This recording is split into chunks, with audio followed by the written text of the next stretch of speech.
It was a chilly autumn evening when Lydia first noticed the crack in her bedroom mirror.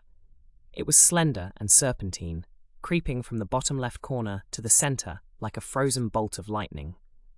At first, she thought little of it, attributing it to the old age of the house she had recently moved into.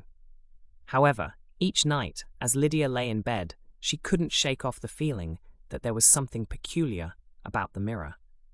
The air around it seemed to shimmer slightly, distorting reality on the other side. Driven by a mix of fear and curiosity, she decided to investigate. One late evening, armed with nothing but a flashlight, she approached the mirror.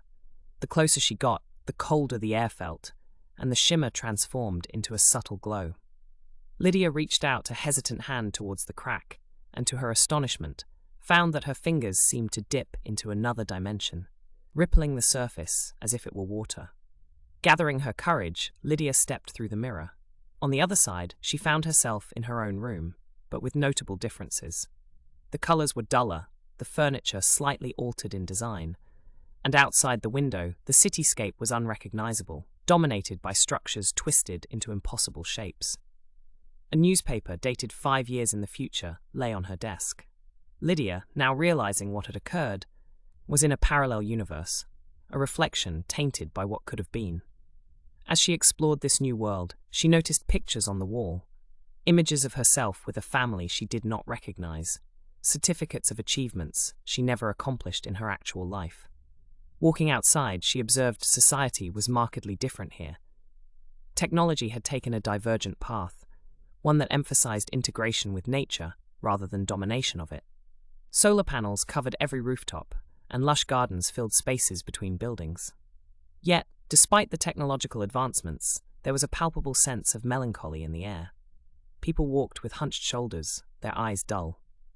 Lydia soon discovered why. The government, obsessed with perfection, controlled every aspect of life, from careers to reproduction.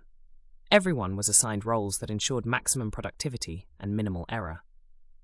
Personal desires and dreams were suppressed for the greater good. This world traded freedom for efficiency, and the cost was visible in the spirit of its people. Lydia spent days learning, understanding, and blending into this society, searching for the answers on how to return.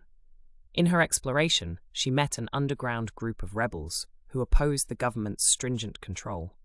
They worked on a device, similar to her cracked mirror, that allowed movement between worlds, a way to escape the oppressive regime. Lydia joined them, not just for a way back, but to help them. She saw in their eyes the same yearning for freedom that defined her own world. With her knowledge from her universe, Lydia proved invaluable. After many trials and errors, the device was ready.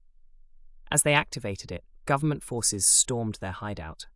Amid chaos, each member stepped through the portal, emerging in Lydia's original universe. Though safe, they were far from defeated, planning to return to rescue more people. Back in her own world, with her real family, Lydia often stared at her reflection, wondering about the lives on the other side of the cracked mirror.